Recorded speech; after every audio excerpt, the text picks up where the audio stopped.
Encore ce matin, nous sommes venus dans sa présence. Et Dieu a un message particulier pour toi. Amen. Parce que notre Dieu, il ne dort pas. Alléluia. Le roi des rois, il ne dort pas. Amen. Il est maître des temps et des circonstances. Amen. La Bible nous dit que c'est ce Dieu-là qui élève celui qu'il veut. La Bible nous dit c'est ce Dieu-là qui donne la royauté à celui qu'il veut. Amen. Car il est le maître des temps et des circonstances. Alléluia. Dans le livre de Daniel 2, il a dit que c'est Dieu qui élève et c'est Dieu qui rabaisse. Amen. Alors, si tu restes attaché à ce grand Dieu-là, tu seras toujours élevé. Amen. Alors, ce matin, je vais encourager le peuple de Dieu. Vous le savez, il y a l'ignorance et la révélation. Parce que l'information, elle te fait sortir de l'ignorance. Quand tu as l'information, elle te fait sortir de l'ignorance. Amen. Mais Dieu, ce grand Dieu-là, quand tu as la révélation, tu vas de l'avant. Amen. Quand tu as la révélation, Dieu te transforme. Amen. Alors, parfois nous nous posons des questions. Comment nous pouvons faire pour aller de l'avant? C'est comme quand une personne veut bâtir une maison, il se pose des questions. Comment est-ce que je dois faire pour pouvoir bâtir cette maison-là, pour pouvoir construire la maison? Mais Dieu a donné l'information à l'homme. Et cette information-là te permet de réaliser certaines choses dans ce monde. C'est en cela qu'il donne l'intelligence à l'homme pour pouvoir construire la maison, pour pouvoir faire des exploits dans ce monde, des exploits terrestres. Mais si tu finis de construire la maison, tu trouveras que dans cette maison, il y a des choses qui manquent. Telles que de l'eau. L'homme a besoin de l'eau pour vivre. Alors tu vas creuser et trouver de l'eau. Si tu trouves de l'eau, tu mettras dans la maison pour que l'eau puisse alimenter ceux qui vont vivre dans la maison. Mais ce n'est pas fini. Tu vas encore te poser des questions. Qu'il y a encore des choses qui manquent. Alors, bien-aimés, nous sommes la maison de Dieu. Amen. Nous sommes le temple de Dieu. Amen. Mais qu'est-ce qu'il y a dans ta maison? L'Esprit de Dieu est toujours en éveil. Tu as la vie dans ta maison. Dieu te pose la question ce matin. Alléluia. Amen. Alors, je vais exhorter le peuple de Dieu à aller de l'avant. Afin que nous soyons, que nous ne restons pas dans l'ignorance. L'information nous enlève dans l'ignorance. Mais il nous faut la révélation. La révélation qui vient de Dieu. Et cette révélation-là qui nous éclaire. Alléluia. Amen. C'est cette révélation-là qui nous éclaire. Alors ce matin, nous allons parler un thème qui va nous conduire. L'amour divin. Nous allons parler ce matin de l'amour divin.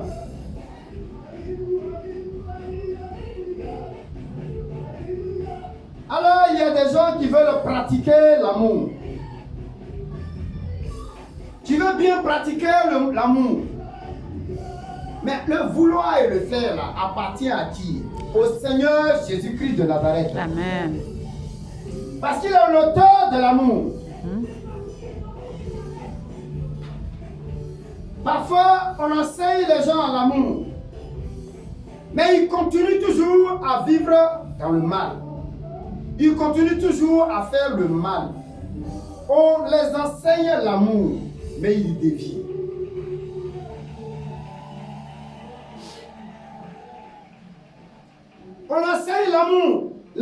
mens pas. L'amour ne blesse pas les gens.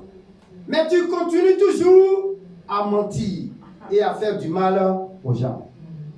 Ce matin, que le Seigneur nous aide à aller de l'avant. Père, je te confie ce moment. Que ton Saint-Esprit nous conduit. Amen. Et que tout ce qui est de la chair disparaisse. Au nom de Jésus. Afin que la gloire revienne au Saint-Esprit de Dieu. Amen.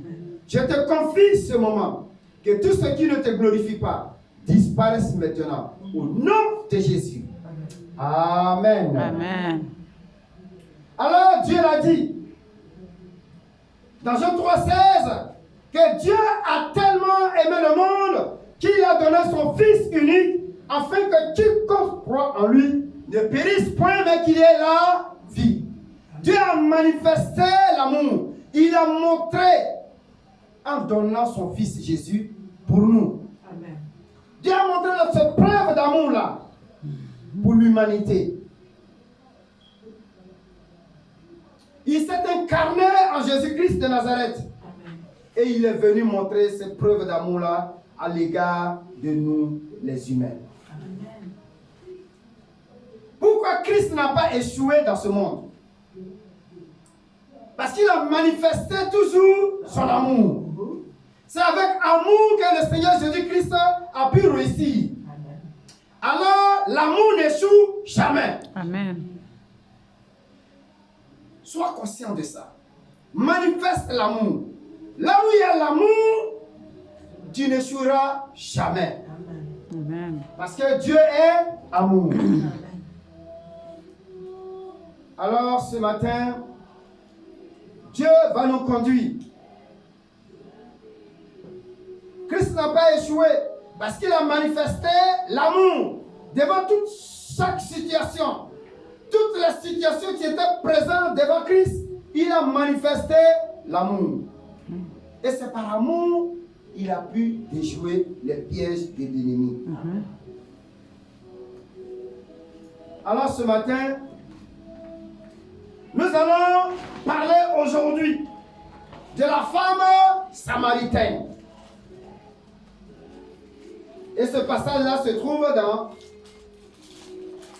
le livre de Jean. Jean 4.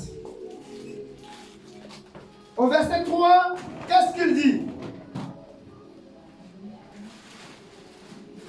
Ah. Au verset 3 à 4, il dit, alors il quitta la Judée et retourna en Galilée. Comme il fallait qu'il passait par la Samarie. Nous allons nous arrêter là.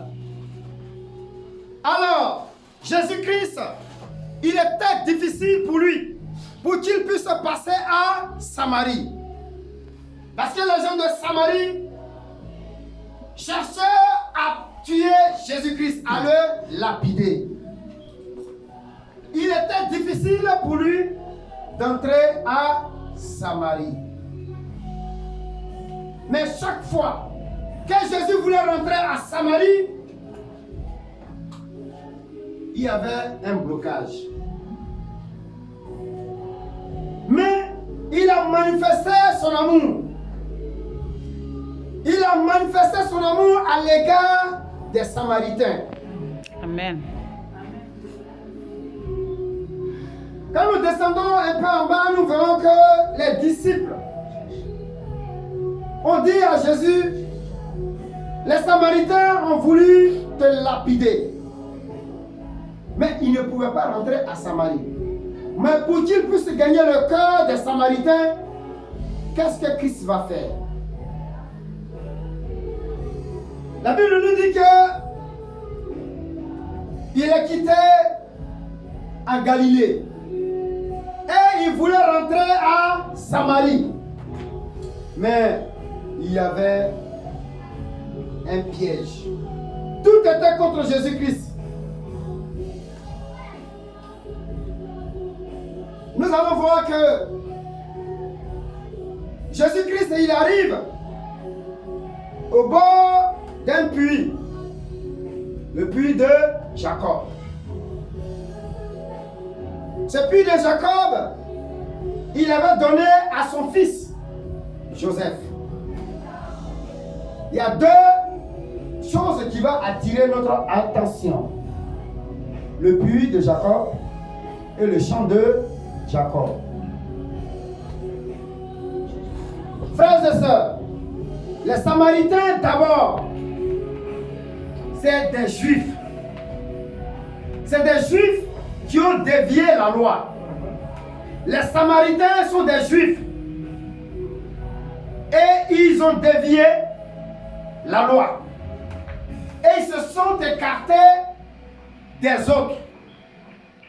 Et ils se sont installés à part. C'était des Juifs. Donc, ils sont allés s'installer où se trouve ce puits-là. Alors, frères et sœurs, les Samaritains cherchaient à lapider Jésus, ils ne voulaient même pas que Jésus rentre chez eux. Mais Christ va manifester l'amour. Où il y a toujours l'amour, il y a la haine contre toi. Où il y a toujours l'amour, il y a toujours des gens qui cherchent toujours à te faire du mal. Les gens combattent toujours l'amour. Mais l'amour n'échoue jamais. L'amour va toujours devant. De victoire en victoire. De victoire en victoire. Alors, chaque fois que Jésus voulait rentrer en Samarie, il était impossible pour lui d'entrer. Alors, c'est par amour que notre Seigneur Jésus-Christ va décider d'aller à Samarie. Et il va s'asseoir au bord de ce puits. Il verra une femme. Cette femme-là s'approche. Et Jésus lui pose la question. Donne-moi de l'eau à boire.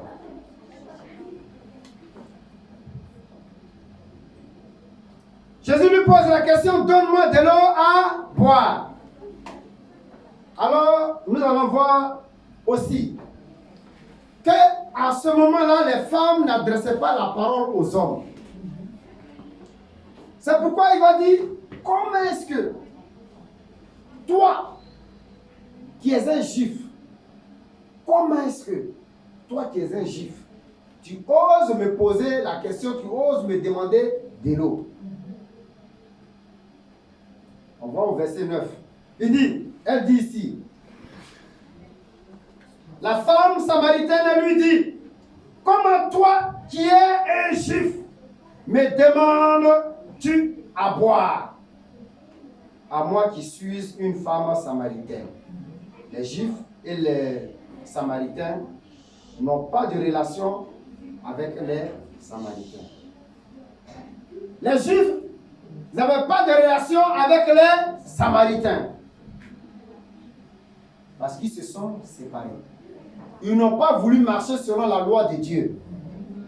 Ils ont voulu suivre leur propre chemin. Je vais dire à un chrétien, si tu ne veux pas marcher selon les principes bibliques, tu deviens samaritain. Si tu ne veux pas obéir à la voix de Dieu, tu deviens samaritain et tu t'éloignes de l'amour. Les Samaritains se sont éloignés de l'amour, de la face de Dieu. Ils n'avaient pas de relation avec les Juifs qui ont voulu obéir à la voix de Dieu. Ils ont voulu suivre leur propre chemin. Alors, l'amour de Jésus, l'amour de Christ, c'est un amour sans intérêt. C'est un amour qui ne défend pas son intérêt. L'amour de Christ, elle est pour toi gratuite. Amen. Aujourd'hui, les gens, quand ils disent qu'ils t'aiment, ils préfèrent protéger leur intérêt. J'ai dit ici toujours, quand on dit une personne est bonne, oh, cette personne-là est bonne, mais il est bon. Écoute, va vers ses intérêts, tu verras, il va te montrer son vrai visage. ses intérêts et il te montrera qui il est.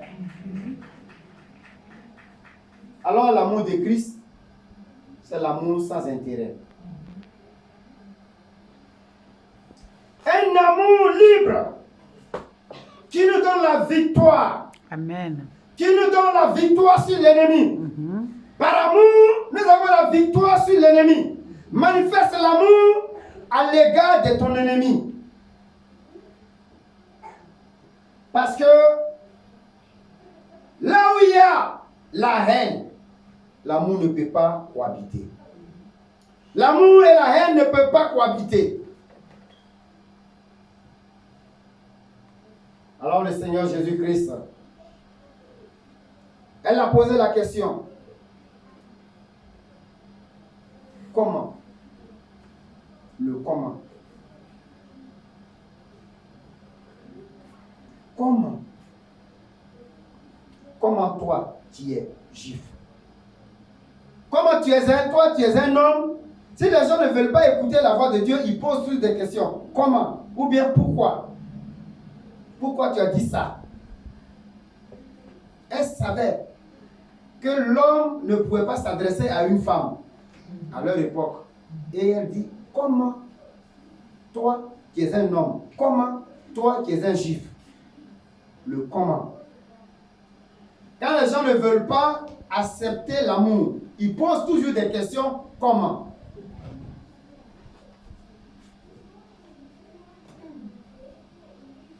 Alors, je vais dire ici, combien de familles pouvaient être heureuses si la femme manifestait son amour dans son foyer? Combien de familles pouvaient être heureuses si l'homme manifestait l'amour dans son foyer? Nous voyons aujourd'hui, des gens sont divisés. Nous voyons aujourd'hui des couples qui se déchirent par manque d'amour. Dieu me dit que l'amour supporte, que l'amour pardonne, que l'amour efface tout. Mais combien de foyers aujourd'hui sont tendus par manque d'amour? Si la femme ne serait tout simplement manifester l'amour dans son foyer, la famille allait être heureuse. Amen. Si l'homme manifestait l'amour dans son foyer à l'égard de sa femme, à l'égard de ses enfants, bien-aimés, cette famille-là serait très heureuse.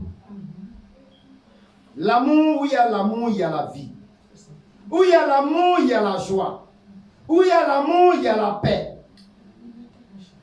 Bien-aimés, nous devons manifester l'amour à l'égard des gens.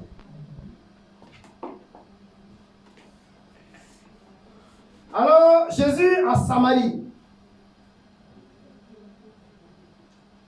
il fallait forcément que le Seigneur Jésus-Christ passait par là.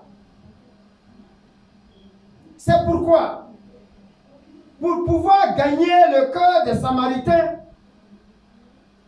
il va aller s'asseoir à ce puits-là.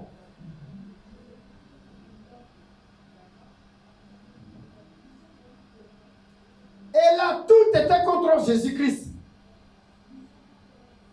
Tout était contre Jésus. Bien-aimé, le Seigneur Jésus-Christ, quand cette femme l'a posé la question, Jésus l'a dit tout simplement, si tu savais qui te demandait de l'eau, c'est à lui, tu allais lui demander de l'eau. Elle va dire, qui es-tu? Tu n'as même pas de seau, sans la révélation. Et puis tu dis, c'est toi qui dois me donner de l'eau à boire. Sans la révélation. Les Samaritains sont sortis de l'amour. Parce que si tu ne marches pas selon la voie de Christ, tu deviens tout simplement religieux. Les Samaritains sont devenus des religieux. Ce puits de Jacob là est devenu un puits religieux. Le puits de Jacob est devenu un puits religieux. Alors ta vie chrétienne deviendra une vie religieuse. Alors la vie de Christ, ce n'est pas la religion, c'est la vie de Dieu. Alors quand tu dévies, tu deviens samaritain. Tu es enfant de Dieu, mais tu es devenu samaritain. Parce que tu as dévié la loi. Tu préfères marcher selon les plaisirs de ce monde. Tu préfères marcher selon les désirs charnels. Tu préfères suivre tes propres voies. Alors Dieu te dit ce matin, viens à ton premier amour. Viens à ton premier amour.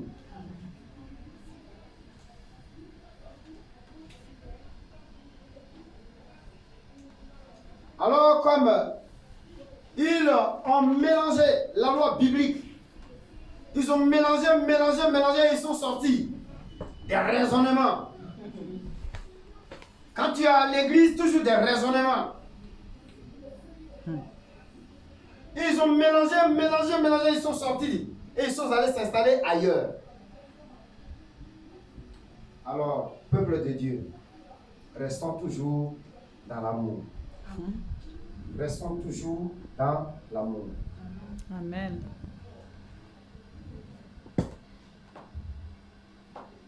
Alors, quand Jacob avait fait ce puits-là, à ce moment-là, il n'y avait pas de Samarie. Quand Jacob a fait ce puits-là, Samarie n'existait pas. Samarie n'existait pas. Il a donné ce champ-là à son fils Joseph. Mais ils se sont retirés. Ils se sont retirés, ils se sont rebellés contre les autres. Et 4000 ans plus tard, ce puits-là devient un puits religieux. 4000 ans plus tard. 4000 ans plus tard, le puits-là devient un puits religieux. Un puits vide. Un puits religieux et un puits vide. Alors si tu ne marches pas selon la voie de Dieu, l'Esprit de Dieu se retirera de toi et tu deviendras vide. Si tu ne marches pas selon les principes bibliques, le Saint-Esprit se retire de toi et tu deviendras vide, comme ce puits-là. Alors il y a de l'eau dans un puits. Il y a toujours l'eau dans un puits. Et la Bible nous dit que Christ est l'eau de vie. Alors c'est source d'eau vive qui ne t'arrive pas. Il faut y rester. Il faut toujours demeurer. Il faut t'accrocher. La vie chrétienne, c'est une vie victorieuse. Amen. Le Seigneur nous a dit que la marche chrétienne, c'est la fin qui compte. C'est pas le début. Dieu a dit, la fin de toutes choses vaut mieux que le commencement. Alors, espère. Crois toujours. Et attache-toi à la parole de Dieu. Appuie-toi sur la parole de Dieu. Et à ce moment-là, tu y arriveras. Amen. Parce que mon Seigneur Jésus-Christ de Nazareth, il est le roi des rois. À lui appartient la victoire. Amen. Nous allons voir aussi que cette femme, lorsque ton Seigneur Jésus-Christ va la révéler sa vie. Amen. Quand elle va dire, va chercher ton mari, elle va lui dire, je n'ai pas de mari. Et le Seigneur dit, c'est vrai, tu n'as pas de mari. Parce que tu t'es marié plusieurs fois. L'homme même que tu vis avec lui, il n'est même pas ton mari. Alors, la vie de cette femme, elle n'avait pas d'amour pour les hommes. Elle faisait défiler les hommes. Elle faisait défiler les hommes. Elle n'avait pas d'amour pour les hommes. Et une femme qui se marie sans amour, son foyer ne peut pas être solide. Son foyer ne peut pas être stable. Cette femme-là, elle n'avait aucun respect pour les hommes. Cette femme-là, elle changeait des hommes comme des pailles, comme des bonbons. Elle n'avait aucun respect pour l'homme. C'est pourquoi elle a dit au Seigneur Jésus-Christ, qui es-tu? Pour que tu puisses me poser la question. Parce qu'elle n'avait aucun respect pour les hommes. Quand elle a vu Christ, elle pensait que Christ était les hommes qu'elle croisait habituellement. Parce qu'elle a l'habitude de changer les hommes. Alors, si tu es une femme, que tu n'as pas d'amour pour l'homme, tu suis l'homme par intérêt, c'est un danger. Ça peut te créer des problèmes. J'ai toujours dit ici que le second choix nous met toujours dans les ennuis. Le second choix nous met toujours dans les problèmes. Les raccourcis dans la vie nous mettent toujours dans les problèmes. Alors marche dans l'amour. Et le Seigneur t'élèvera. Amen. La Bible nous dit, Dieu fait grâce aux jeunes, mais les orgueilleux chutent. Manifeste l'amour. Manifeste l'amour. Et le Seigneur Jésus-Christ savait que s'il révélait la vie de cette femme, à travers cette femme, il allait rentrer à Samarie. Voilà pourquoi le Seigneur Jésus-Christ allait s'asseoir sur ce puits. Mais ses disciples étaient occupés à autre tâche. La Bible, quand on lit, parce que ce passage, elle vient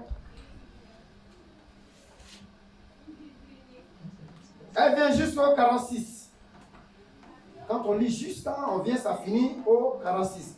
C'est-à-dire la femme samaritaine. L'histoire commence du verset 1 jusqu'à ça va jusqu'au 42. Alléluia. Amen. Voilà. Et quand Christ a révélé la vie à cette femme, elle s'est manifestée d'abord en disant qu'ils sont les adorateurs de Dieu.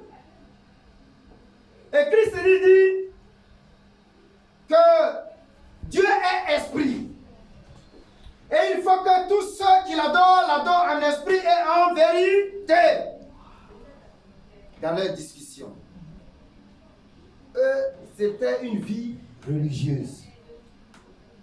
Mais ils n'adoraient pas Dieu en esprit et en vérité. Alors de nos jours, il nous a donné l'Esprit Saint. Et c'est avec l'Esprit Saint que nous pouvons aller de l'avant. Amen. Nous ne pouvons rien faire de nous-mêmes, notre propre force. Notre capacité vient de l'Esprit Saint. Amen. C'est l'Esprit Saint qui nous donne la victoire. Alléluia. C'est l'Esprit Saint qui nous communique la vie. C'est l'Esprit Saint qui nous donne la révélation. Enfant de Dieu, sois conscient aussi de la présence de Dieu dans ta vie. Alors Dieu est amour. Et si tu es conscient de sa présence dans ta vie, il faut pardonner à ceux qui t'ont fait du mal. Amen. Dieu est amour. Et l'Esprit Saint est en toi. Le premier fruit de l'Esprit Saint, c'est l'amour. C'est la joie. C'est la paix. C'est la patience. C'est la fidélité. C'est la douceur. C'est les fruits de l'Esprit Saint. Galates 5, 22 nous dit. Mais le fruit de l'Esprit, c'est l'amour, la joie, la paix, la patience, la fidélité. Manifeste l'amour à l'égard de tes ennemis. Et tu auras la victoire sur eux. Amen. Les Samaritains ont voulu lapider Jésus. Ils ne voulaient pas de Jésus-Christ de Nazareth. Mais il fallait qu'il s'assoie à ce puits-là pour qu'il puisse rencontrer cette femme. Et quand il a révélé la vie de cette femme, elle était bouleversée. La Bible dit qu'elle a été bouleversée. Elle a été touchée. Elle dit, je n'ai jamais vu une personne qui me révèle ma vie. je ne l'ai jamais vu.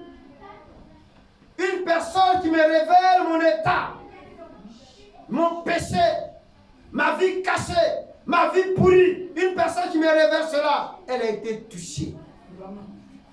Et elle est partie témoigner. Quand le Seigneur Jésus-Christ te touche, s'il transforme ta vie, tu dois témoigner. Tu dois dire les bienfaits de Dieu. Tu dois dire les bienfaits de Jésus-Christ à ton entourage. Et c'est en ce moment-là, ils verront la grandeur de ton Dieu. Témoigne les bienfaits de Dieu dans ta vie. Bien-aimé, j'ai toujours l'habitude de dire, est-ce que si Dieu te permet de vivre aujourd'hui, si Dieu a permis que tu sois dans ce pays que tu as voulu, est-ce que tu mérites que ceux qui sont restés en Afrique, est-ce que tu mérites que ceux qui sont morts aujourd'hui, non, Dieu t'a fait grâce. Amen. Et je vais te dire que tu n'es pas n'importe qui. Amen. Je mets dessus, tu n'es pas n'importe qui. Amen. Tu es la fille de Dieu. Tu es le fils de Dieu. Et il t'a légué un pouvoir. Tu dois manifester l'amour à l'égard de tes prochains. Manifeste l'amour. Alors nous allons voir aussi que cette femme, quand elle allait rendre témoignage du Seigneur Jésus-Christ, alors plusieurs Samaritains de la ville sont venus à sa rencontre. Plusieurs personnes sont venues et ils ont fait la rencontre du Seigneur Jésus-Christ. Mais quand nous voyons vers la fin, ils ont eu à dire à cette femme,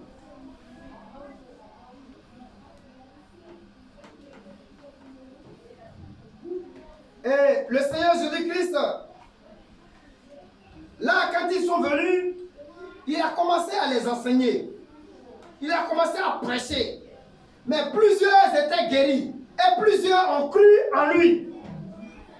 Plusieurs étaient guéris de façon instantanée. Et plusieurs ont cru en lui. On dit ici au verset 39, plusieurs Samaritains de cette ville crurent en Jésus à cause de cette déclaration formelle de la femme. Il m'a dit tout ce que j'ai fait. C'est ce que je venais de vous dire tout à l'heure. Plusieurs ont cru. La femme, sa vie a été révélée. Son péché a été révélé. Elle s'est repentie. Elle s'est repentie. Et quand tu te repens, Dieu te pardonne. Quand tu te repens de tes péchés sincèrement, Dieu, il te pardonne. Et il te dit, mon fils, il te dit, ma fille, va en paix, mais ne recommence plus. Et si tu ne recommences plus, tu es toujours dans la victoire. Amen. Enfant de Dieu, ne te néglige pas. Nous allons. Alors, on dit vers la fin ici, il disait à la femme, ce n'est plus à cause de ce que tu as dit que nous croyons, car nous l'avons entendu nous-mêmes. Et nous savons qu'il y a vraiment le sauveur du monde. Amen. Alléluia. Amen. Oui, ce n'est pas à cause de toi. Parce que le Seigneur fait dans ta vie. Si tu révèles cela au monde, ils sauront que le Seigneur Jésus-Christ, il est le sauveur du monde. Par ton témoignage, parce que tu es la lumière là où tu es. Tu es, écoutez, tu es ambassadeur ou ambassadrice. L'ambassadeur, il représente qui? Il représente le président de la République d'un pays. L'ambassadeur, il représente le président. Et il parle au nom du président. Jésus dit que je vous donne le pouvoir, que à mon nom, Tout ce que vous direz, je le ferai. Amen. Alors partout où tu te trouves, tu es ambassadeur et tu es ambassadrice. Parle au nom de Dieu. Parle au nom de Jésus. Et tu as la victoire. Amen. Que le Seigneur bénisse sa parole. Amen.